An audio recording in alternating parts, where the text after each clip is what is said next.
Welcome to our channel. Today we how to activate VidIQ for keyword research in YouTube, beginner guide step by step clearly. First, open your web browser and go to the VidIQ website. If you don't have an account, click on the sign up button and create a new account. Once you have your account, log in using your credentials. After logging in, you'll be directed to the VidIQ dashboard. Next, locate the Chrome extension option on the dashboard. Click to download the VidIQ Chrome extension.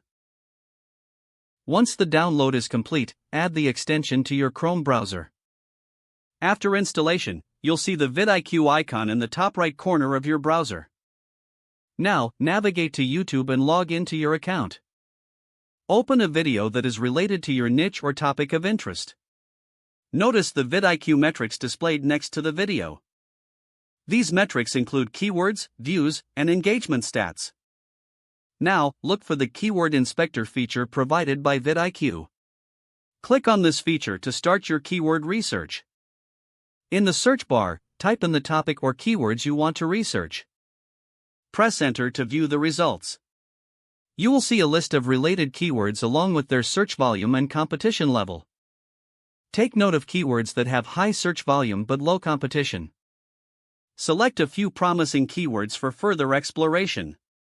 Next, click on any keyword to see additional related keywords and their metrics. Review the overall keyword score provided by VidIQ. This score will help you determine the effectiveness of each keyword. Once you have finalized your keywords, plan how to incorporate them into your video content. Use them in your video title, description, and tags for maximum optimization. Now that your keyword research is complete, you are ready to create optimized content. Your journey with VidIQ for keyword research is now complete. If the page does not load, refresh the browser or try again in a private or incognito window. Make sure you are using the correct email address, then retype it carefully to avoid small typos. Don't forget to like this video and subscribe to our channel for more step-by-step tech guides.